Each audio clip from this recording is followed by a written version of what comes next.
I'm just realizing like we don't have any fancy music. We don't have an intro graphic. Like there's nothing exciting going on. It's just the two of us. It's all good. You know, when the Oscars started, I bet it was like this. You know, no music, no like fancy before. It was Yeah. all very bare bones. You're starting. You're a pioneer. Oh my goodness. All right. Well, thank you for everyone that has joined. We really appreciate people. First of all, I feel like this is, hi, Frank. How are you? You're very welcome. We're happy to put it together. First of all, I'm really excited to introducing everyone to Jimmy Soni. And Jimmy is the author of my current favorite book, which is The Founders. And as Jimmy knows that, one of the things that we're kind of inspired by is the PayPal mafia and the story of how these guys founded not only PayPal, but then went on to really influence all of Silicon Valley for what, the last 20 years, would you say? Yeah, I think it's a fair assessment. I mean, it's 20-ish years, and it's and the influence keeps going. It's not like it's over. Right. Yeah. So I guess first off, like what was the impetus to start writing about this and researching it? Yeah, and I appreciate everybody who jumped on middle of the day. So we'll try to add as much value as we can to people's lives, and at least five of you are going to get a copy of the book. So hopefully that's something. But no, I have a life as an author. I'm not in tech formally. I wrote a book about Claude Shannon, who was this 20th century genius, kind of on par with like Einstein or Feynman, just a lot less famous. And he had a really interesting life. And so I looked at the place he worked. There was this place called Bell Labs. And Bell Labs is like this incredible concentration of talent. Tons of interesting people. It's not sort of one person. They win 7 Nobel Prizes. They invent the transistor, communication network, satellites, touchtone dialing, if you've ever dialed the touchtone phone. And I just started to think about like, what are other concentrations of talent, not kind of the story of one person building something, but where a team is actually like filled with like extraordinary people. Like the sports analogy would be like the Chicago Bulls, right? Although it's a little tough because without Jordan, I mean, you can make an argument. It's sort of Right. tough for them to win, but you do have Scottie Pippen, Dennis Rodman, etc. And somebody just said the Traitorous Eight. Sort of Fairchild Semiconductor was another example. Xerox PARC was another example. But people had already written books on Fairchild and on Xerox PARC. When I went digging, I discovered that nobody had really done the deep look at PayPal. And there were a bunch of reasons for that. One of the biggest reasons is that all the people who were part of the early creation story of PayPal ended up doing, like, in some ways, far more interesting things later. Elon Musk, Peter Thiel, Max Levchin, David Sachs, Reid Hoffman, on and on. The founders of YouTube, the founders of Yelp, LinkedIn, etc. So I was like, wait, well, that's all well and good, but somebody should really go back and interview all of them about what it was like when they were just getting started. Like that seems to me to be so much more interesting. And that's how it started, was just this idea that like there's a spot on the bookshelf where that book should be, and I could like keep knocking on doors until somebody said no. And did you when you had the idea, when you say knocking on doors, like you didn't know you're going to be able to talk to these guys, did you? No, I really didn't, and it's actually an interesting thing because I'm not Kara Swisher, right? Right. So I Yeah. didn't have like pre-installed access to everybody. Right. I had one friend who knew Peter Thiel, and I had done other books, and my books had they weren't like monster bestsellers, but they were well regarded, and they had and Claude Shannon is like, for a certain kind of engineer or person who's interested in science, a reasonably well known figure. But all I had was kind of one access point to Peter. And, just I think, it's sort of like one of these, like it's been years now, but basically what happened is like my friend set up an introduction. I pitched a mini version of the idea over email. Peter agreed to meet.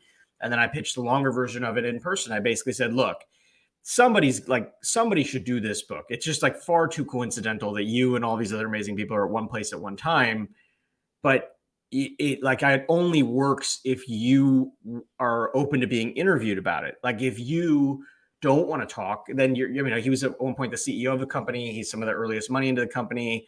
He has a big role in drawing a lot of the talent together. And if he's not interested, it doesn't really, like, nobody else is going to be. And I kind of knew that. And so he laughed, and he actually said, at some point in my life, I wanted to write this exact book. Like I wanted to write the history of PayPal because I thought it was so cool. But he's like, look, I did 0 to 1. I've moved on to other things. Like you should do it. And like, I'll help however I can. And that was it. And that was what it took. And then after that, it was, this process of like making sure that you ask for introductions, but that you don't become the person in the inbox that's annoying. And so I asked him, I think for an example, like I asked him to introduce me to Reid Hoffman, which he did, and then I asked the introduction to Max Levchin. But then after that, I didn't really ask Peter for anything else, like other than like interviews every now and again. And I kind of daisy chained after that, like all the intros that I would need. And so from one person, it was like to Ken Howery, and then Ken introduced me to so and so, and then such and such. And then after that, like once I had a critical mass of like the earliest people, so that they felt somewhat bought in, and everybody was kind of like WhatsApp messaging each other, being like, "Hey, have you talked to this weird guy Jimmy?" Like, yeah, I have. He's like actually kind of a nerd. You're He's like, like doing what's this, happening with yeah. this? And so then what happened is like there was a little bit of momentum, and I could use that to then cold email anyone and everyone. And I sent out just hundreds of, and I sweated every single one, like hundreds of cold emails. And I Wow. had a little spreadsheet where I would like have like, have I emailed them once? Have I emailed them twice? Have I given them sort of like, hey, look, Oh the book's my goodness. happening. I'd love for you to participate. I was like, it's like a beautiful mind type spreadsheet. Nobody should ever see this, right? Like It I sounds will, like I a will case study like, for HubSpot, Jimmy, or yeah. something. But basically, like I in some ways the process was manual because I wanted to treat each person seriously. Like whether you are doing customer service or whether you are Peter Thiel, you have a story about your time at PayPal. And a lot of these books, what happens is like they only talk to people who are in the C-suite or the boardroom, and they just like forget like actually the most interesting stuff in companies doesn't tend to happen there, right? Some stuff does, big decisions do, but a lot of the like work of a company is like the product designer or the fraud analyst or the customer service agent. And so I interviewed all of those people too. I Oh, also, really? Okay. yeah. And then I also went out and like I found board members. I actually, one thing I did now that I'm remembering it, I actually set myself a goal of interviewing people who were going to invest in PayPal, but decided not to, Oh because my God. I wanted to find out like, what's the psychology of saying no? Right. Like, I met all these people who were like, yeah, I met this Elon guy. He made a great pitch, but I just like didn't believe that X.com was going to be a thing or take over finance. So I tried to like, again, avoid the temptation of only framing the PayPal story as the Max Levchin story or as the Elon. It's like those books become kind of dry and repetitive. And so that's a long answer, probably a longer answer than you wanted to your No, I don't. question. That's how it came about. That's how I earned access over the course of 6 years. I mean, it took a really long time. I think we don't think of the nitty gritty part, right? Which is like you're sitting there cold emailing people, and you're just using connections. And I think that illustrates one of the things that I kind of talk and write about with Founders Pack and the purpose behind it, which is like, so again, you're validating one of the things I say, because I think that's one of the reasons that I was so drawn to this, is because we say, hey, like, look at the example of these guys that are friends and help each other through over time across many, many ventures, and it lets them get a multiple. The other thing that you're showing is just in your process, the value of introductions. And it's not like one guy connecting to everybody, it's you building a network person to person to person and kind of hand bombing it. So it's kind of interesting to me. I find it interesting anyways. Oh, well, I'll make two follow points that are directly tied to this, and it's so scary how on point you are. The first is just an anecdote about one of my interviews. I was interviewing Luke Nosek, who was very early at PayPal. He runs a fund called GigaFund now. He is very close to everybody in this community. He was a big supporter and investor in SpaceX very early, but a bunch of other things too. And Luke, we were doing our interview, and he's a really, he tells great stories. We're going on at some length, and like in the middle of the interview, he was really focused, but there was this one moment when a phone call came in, and he like picked up his phone, and then he showed it to me, and it was Ken Howery, who he had first met and worked with at PayPal. Oh, And wow. he holds the phone up to me and he goes, see, we still do, we like, even 20 years later, man, we're still working together on everything. And then he goes, I need to take this. I'm going to go into the other room to do it, but I'll be back. And it was like, in a weird way, it was like a proof point for the thesis, right? Which was actually like the place where these friendships were first forged was PayPal. And it was this really interesting kind of clustering, despite a lot of differences across the group, like in where they came from and who they are. That's one thought. The other thought is one of the things that I did not know, and maybe this is true broadly of tech, but it was certainly true of the people that I interacted with, is the speed with which they do introductions. It's actually, because there are a lot of other fields where someone might promise introduction, but they don't execute like right away. if one, I had it happen, I mean, a dozen times if it happened once, where someone would say, okay, I'll introduce you. And like the next thing that happened was the introduction, right? Like there was no time delay there. And in a way, it was almost like the oil of Silicon Valley's engine is like rapid introductions, right? Because if you can possibly maybe kind of help someone, I just found it, like I found it to be different than other places, different than other fields, where the speed of introduction was like so quick, and it was just something that stood out to me. So it speaks to what you were saying.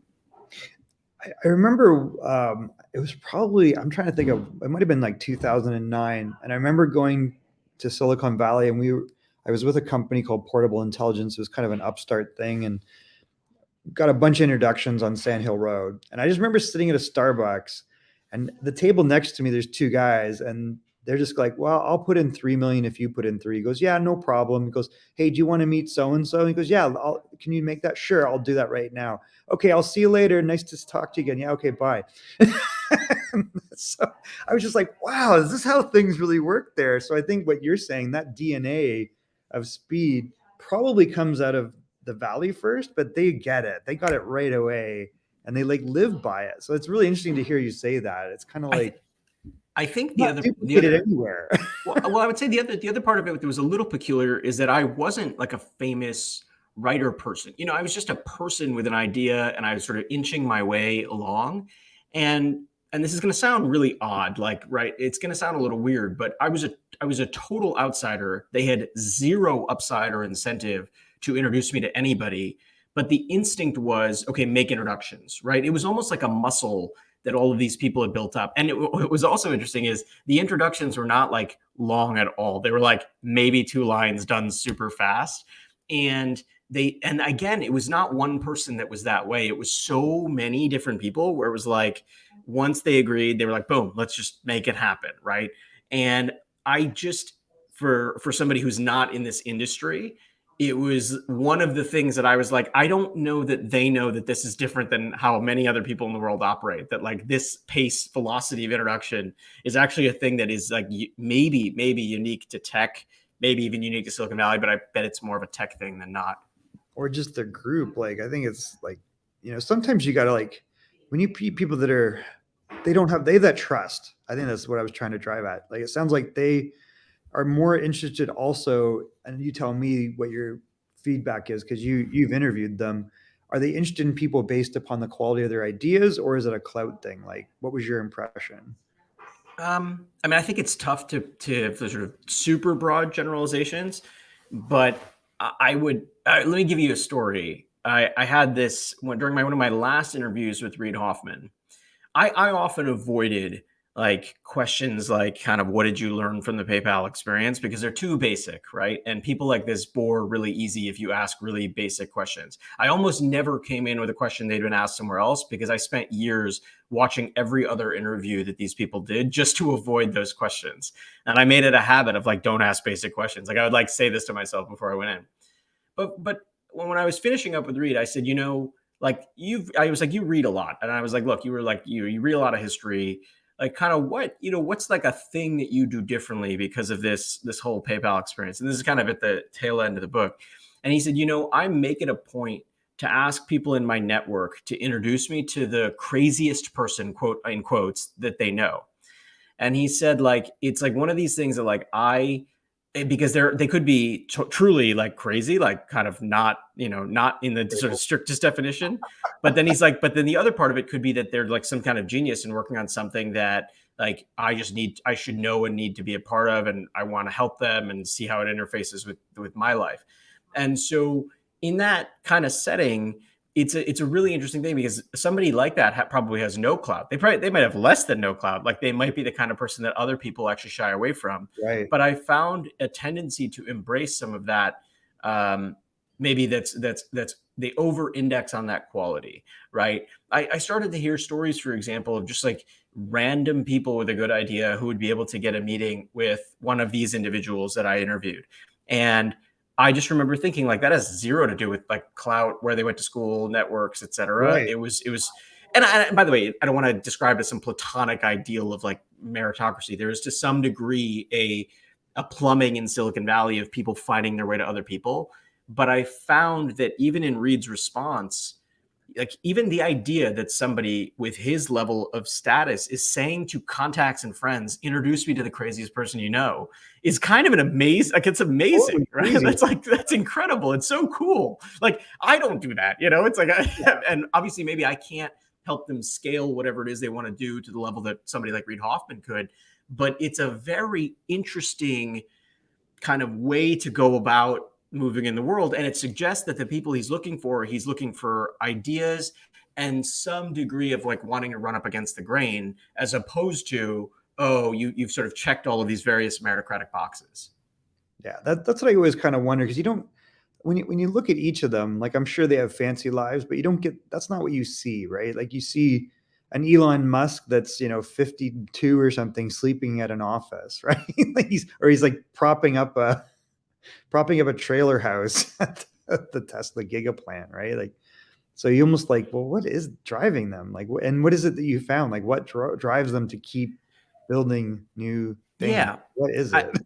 I think it's important not to paint with a super broad brush, right? I mean, I interviewed like 300 people for this book. So there are some Oh, people for whom PayPal was their first startup job. They had they had a lot of fun doing it. They stayed in technology because of it, but they aren't looking to, let's say, host Saturday Night Live, right? okay. Like there's definitely a person that's like, I just love tech and this is the work I Got do it. and I love it and I'm passionate about it.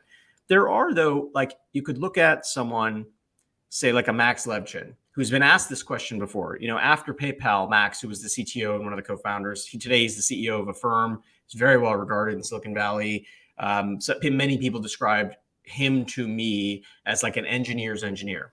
And if you like, Max has been asked this question, and his answer is some version of the following. He says, listen, I'm just a person who builds businesses. Like he's like, I don't know how else to describe it to you. He goes, I see a problem and my sort of like in the world, and my instinct is like, let's figure out how to build a business to fix it.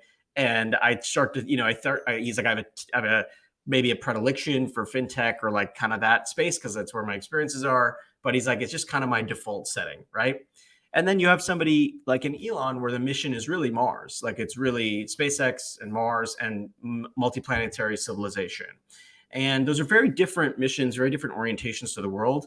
I will agree with your assessment that despite how much coverage the money and wealth gets, it is actually not the most interesting thing about most of these people. And in a way, it's like once you have a certain amount of money, you have so much that the daily movements of your wealth are really somewhat immaterial to you, right? I mean, they're the focus of outsized attention from other places, but I just never got that vibe. Like the discussions were much more around concepts like product market fit, concepts like viral marketing.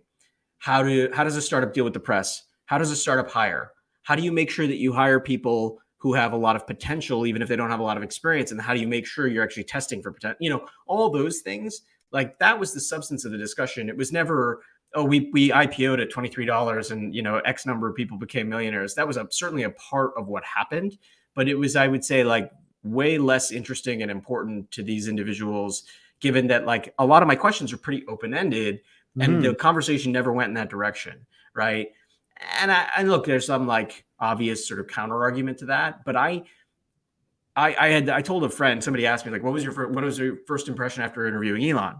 I said, we could have been having that discussion in like a trailer and it would have been the same discussion. And we were in this like, Bel Air home.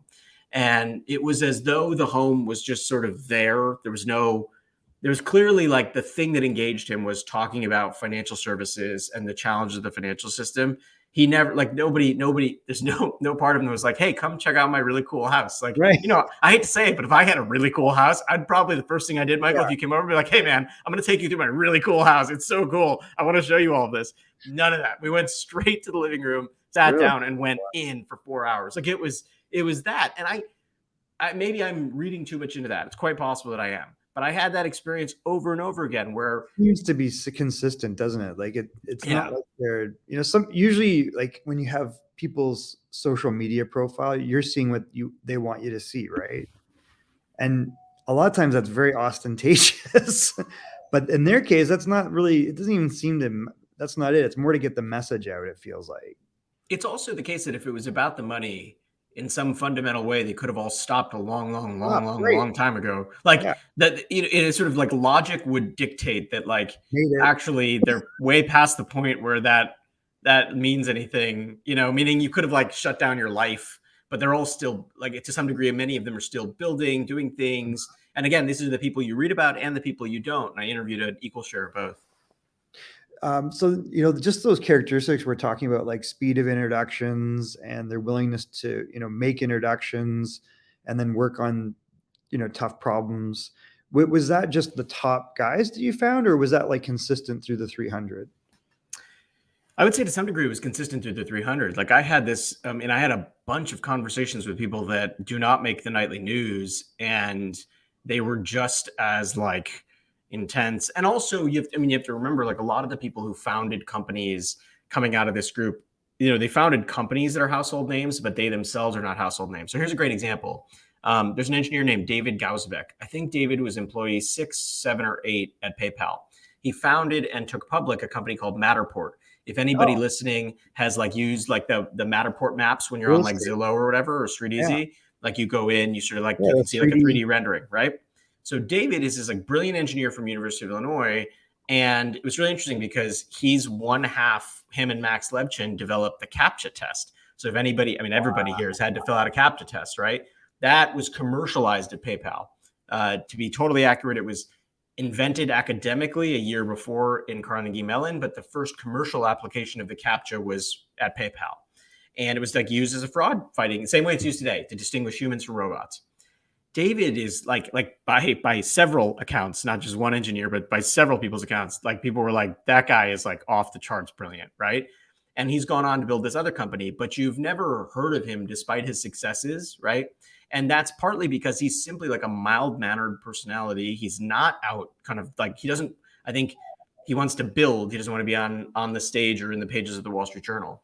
And so like, but I would argue that his level of intelligence and problem solving is probably on par with a lot of the founders that people listening do know about.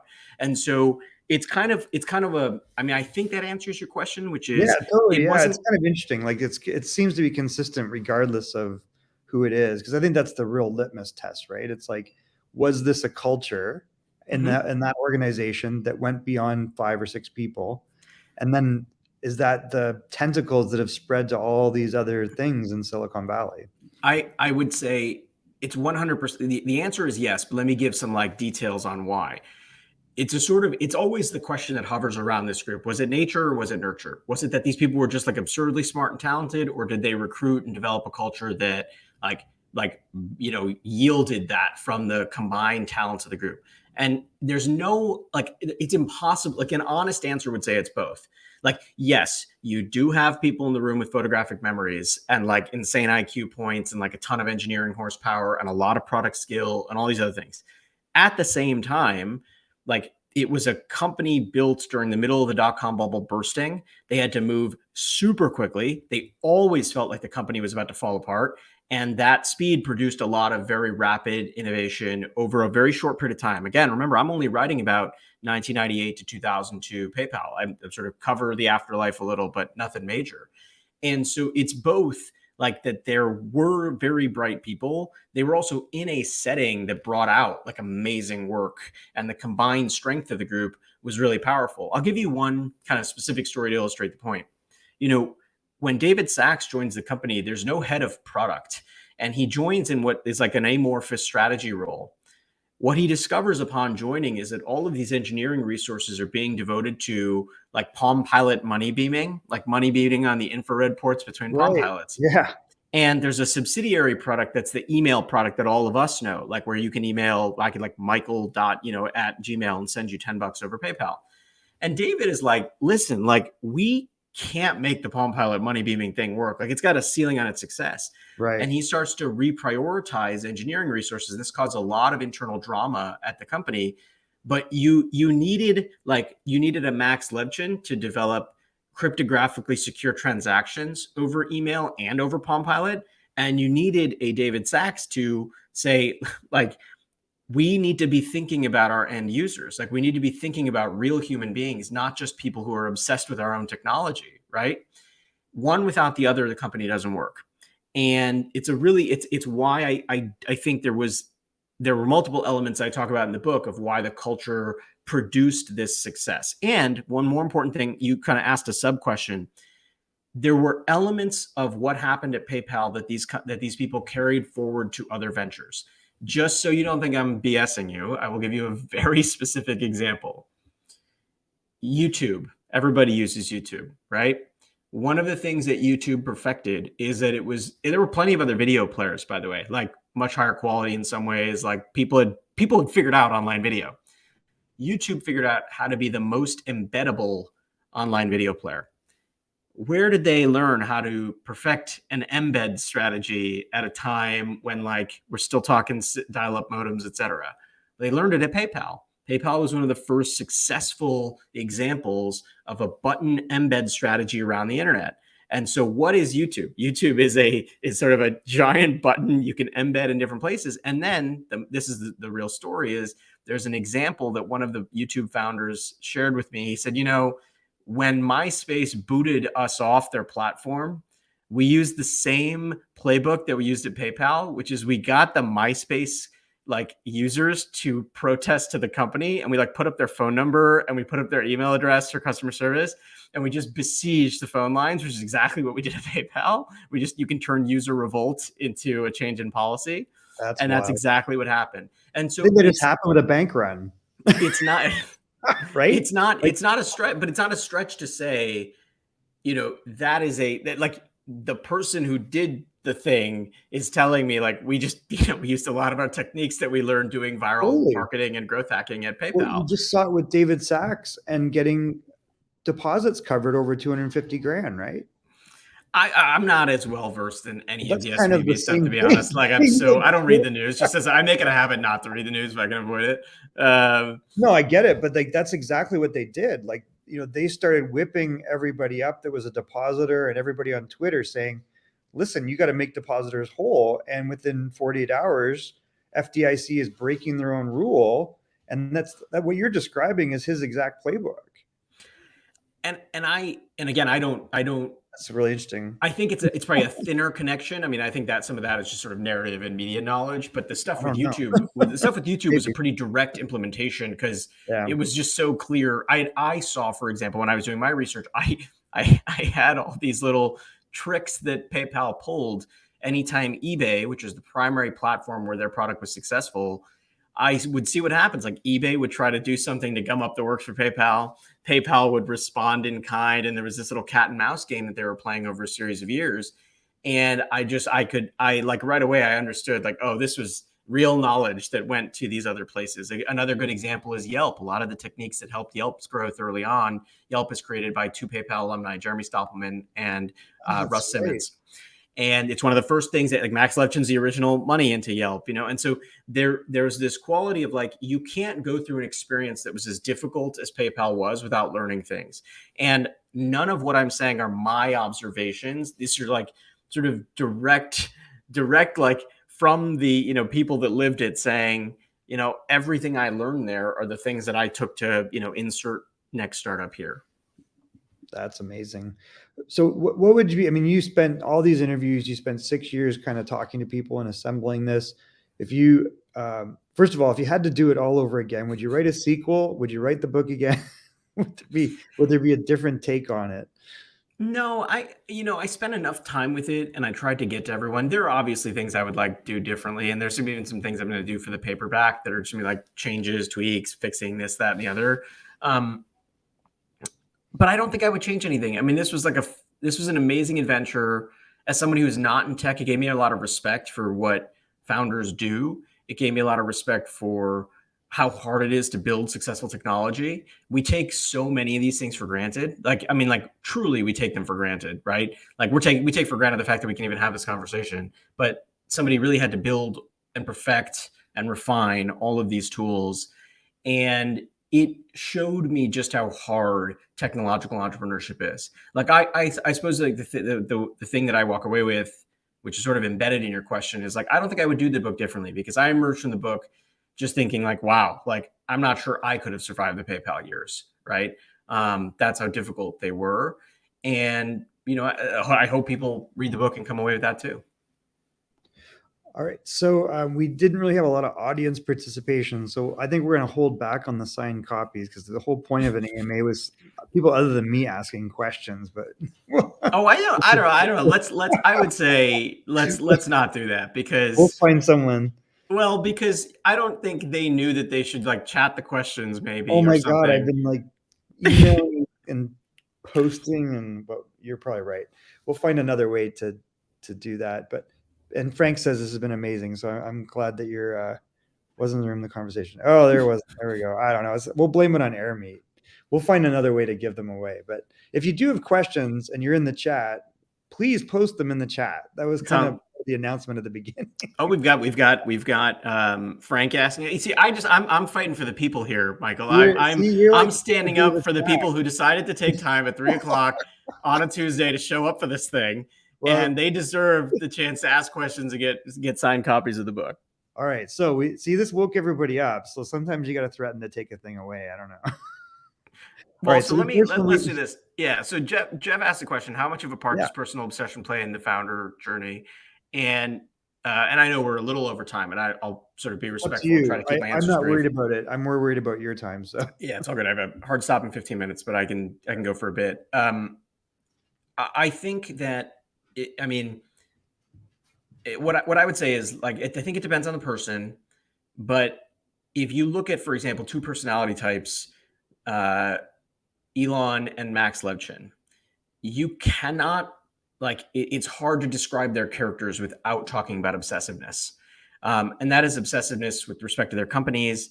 It's like it's various kinds of obsessiveness in terms of their personal learnings, their style of learnings. I'll give you just two anecdotes that have nothing to do with company building. When Elon was younger, I learned that he read like every book in his local library, and he was just like basically like consuming like every book no matter what it was, and then started to read when he ran out of books, he like read the Encyclopedia Britannica cover to cover. And it's like it's a very long, I mean, that's like the old school Encyclopedia that's Britannica is very long. crazy. And I remember I interviewed this person who said, "Oh, like let me tell you this funny story about Max." And this person goes, "We were out at lunch once, and it was Max, his then girlfriend, this person, and this person's wife." And he said, "We all go to lunch, and Max shows up with a physics book, and it's like a physics book, I think, from Richard Feynman." And I think I have this right. I didn't include this in the book, so if I get it wrong, it is what it is. And Max, like this person's wife goes, "Hey Max, what's that?" And Max looks at her and goes, "Oh, this is my physicist of the moment." And then Max goes to the bathroom, and the woman leans into her husband. And she goes, "Who has a physicist of the moment?"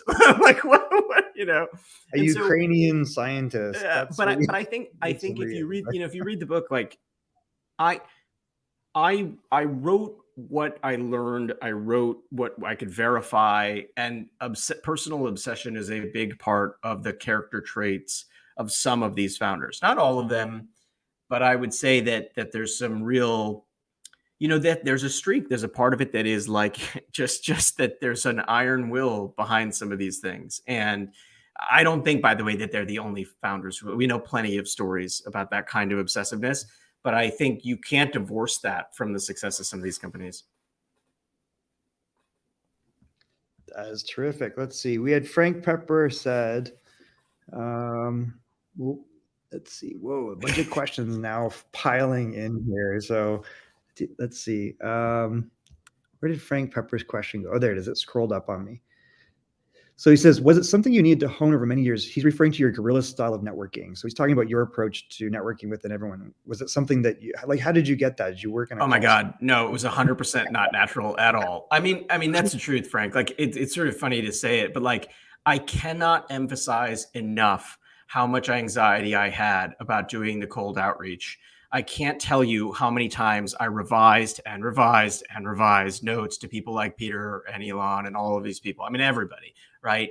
This was like an anxiety-ridden series of years. I honestly felt like at any moment someone could like rug pull and pull the project to a close. I mean, these are like, let's not deny that these are some of the most powerful people on the planet, and if they wanted to stop it, they probably could have. They would have just gotten on their little WhatsApp thread and been like, "Let's shut this kid down."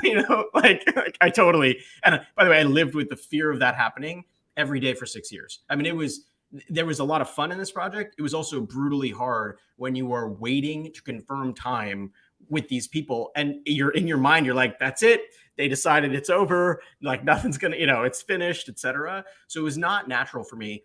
What I did though was honest. This is the truth: is I just had a spreadsheet, and I would just wake up.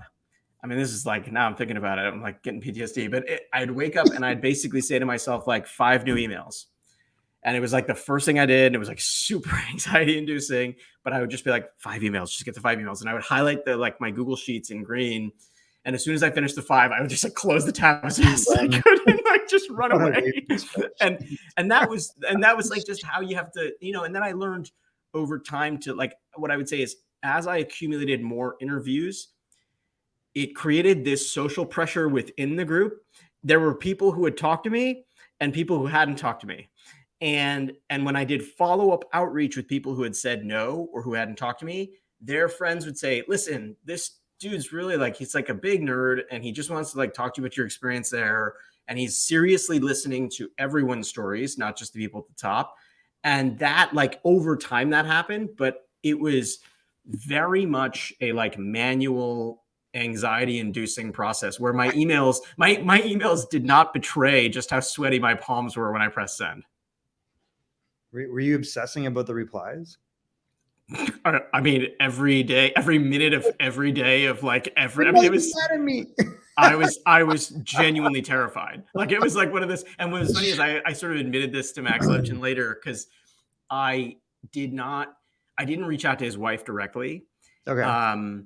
Because I didn't think that I thought that if I reached out to his wife, who also worked at the company, that he would shut me down. And so later, like after the book was out, we were at this event and the two of them were there again. I said, Nelly, I have a confession. Like I included you in the book, based on emails you had sent, but I didn't reach out to you because I was really nervous that Max would shut this whole thing down. Wow, that's funny. It was pretty nuts.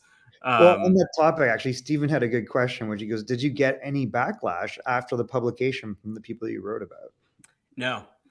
Actually, they've been surprisingly either neutral or like Elon sent out a nice tweet about me. I didn't ask him to, he just did. It was really nice. Oh, it was cool. Kind of cool. One of those moments where you're like, Mom, see, it's good I didn't go to medical school. Like, here you go. Others, I would say that the response has been the most important thing that people have said is that it was accurate.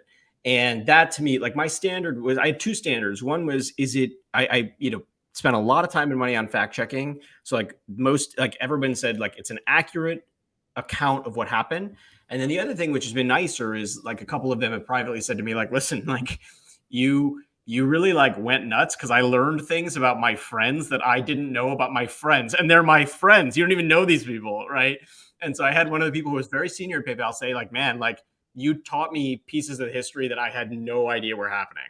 That was really cool. But everyone's been pretty positive. There's always a little bit of like, should have done this, don't do this. Somebody actually said to me, they're like, wow, you cut out all the like gossipy, salacious stuff. And I was like, well, I mean, like that's what you get. Yeah, well, like, I don't want any of that in there. Some people want that, right? But I mean, I guess there's probably so much drama in there potentially that would make sense. But and the drama is definitely in the book. I mean, there's definitely dramatic moments, but it's more around the company, not like individual stories that like are yeah. I saw another good question here. Where did it go? Hope was asking about just based upon the fact that they influenced so many different companies and started so many things. Is your feedback that high technical ability plays a role in creating these great startups, or is it more about how they apply a willingness to solve a problem? I think that's basically her question. Yeah, it's great. It's a great question. And my two disclaimers are like, one, I'm not an investor or a founder. So my answer is admittedly limited by studying a company very closely for these 4 years, but we are talking about like a different era of technology. So like, that's one disclaimer. And the other disclaimer is like, I think there are generalizable principles from PayPal, but like everything is different about the internet today. Like when I'm writing about this company, it's dial-up internet era, right? Right. But I think again, the only honest answer to your question is both. based on my experience and research and like looking at this story. Because without technical ability, you don't actually get cryptographically secure transactions. You can't fight fraud without the kind of technical ability that the company had. The fraud fighting techniques that they were using weren't ported over third-party SaaS services that they were baking into the PayPal platform. They built a lot of things from scratch. Like they built basically like a proto Palantir type technology to fight fraud at PayPal, right? Just to like make sure they could bring their fraud numbers down. You can't do that without technical ability. At the same time, they grew to millions of users because there were serious people asking the question, how is anyone going to use this, right? There's actually this, and we'll end here, and then I'm happy to riff with people on Twitter, but there's this amazing moment. I had mentioned earlier that Max Levchin and David Gausebach built the CAPTCHA test, like selecting images. And what happened is that they built the CAPTCHA. They built this thing where like they were using old newspaper images and you had to kind of like tell the computer what the letters were, right? Sort of similar to what we do now. They brought it to David Sachs. I'm like, pardon the French, but this is the way it's written in the book. He goes, what you want to do? What? Like, he's like, what the fuck do you want to do to my sign up page? No way. Right. So there was like this tension of like, he knew that the CAPTCHA test would potentially impede growth, like user growth. And to your question, Hope, like it would potentially impede like the application of like what the company is actually trying to do for users. And at the same time, man, building a CAPTCHA, that's like a technically very complicated thing to do, right? And so I do think you have to have both. And I think it's like one of my big takeaways from this story was just how interesting it was when like engineering, operations, design, and call it like sort of finance we're having to trade off against one another to see like what works. Like how much fraud could we tolerate before it would break the bank? How difficult should user sign up be before it became too onerous? These are all very real questions for startups today. And it was like some of the best stuff to explore when I was doing the research. That's amazing. All right. I know we're pressed up against time here and you've got to go. Maybe just tell people what you're working on next. Sure. So there's a bunch of different sort of things that are in my head. I am dancing around a book about Steve Jobs that Michael and I have talked about a bit because I think there's a lot more to be said about him. Let's just say that. Let's leave it at that. Little teaser trailer, and then I'll come back to you and we'll do another AMA in a couple of years. Yeah, well, we'd love to do that. From what you shared with me, it's a favorite period of time that I think people don't think about. And you had made a point to me is very, very, people think it's like a year or two, and it's much longer than that. So hopefully you decide to do that and we can learn about that part of Jobs' life. Jimmy, thank you so much. Oh my God, thank you. This was a ton of fun. Thanks for the questions, everybody. Like this was a lot of fun. And let's make sure they get the people who ask questions get they asked questions. So I kept track of the 4, and then we'll have to like roll the dice on the 5th one, and we'll figure it out. Perfect. There were questions we didn't get to from Lawrence and from Ali. And then, oh, look, I don't know what this is. Are these Carlos de Santiago? I don't know who that is, but I don't know if he's posting like spam in my thing, but hopefully it's gifts. Jimmy, Thank you so much. Thank you guys. This was a lot of fun. I really appreciate it. I'm going to jump out to the main room, guys, and then, or actually, maybe what I'll do is I'll invite Adamus up here, and he can just kind of talk about what he's doing with Remotely Talents. Thanks, Jimmy. All right, let's see if I can figure out how to invite our good friend Adamus up, or if he can join. Let's see. Where are you? Did he leave? Oh no. Oh, we might have lost him totally. All right, well, that's unfortunate. So for people, I'm going to jump out into the main lounge. If you want to go there, you can jump table to table and talk to me briefly or each other. It's good to meet people. As you learned, one of the critical things was introductions at scale and at speed that the PayPal Mafia made. And I've always kind of learned that that's really important, that you kind of give that without like worrying about the outcome so much, and let people make their own assessments, but that velocity created. So please introduce yourself to other people in the group. I'm going to end this session now. I want to thank everyone that did join.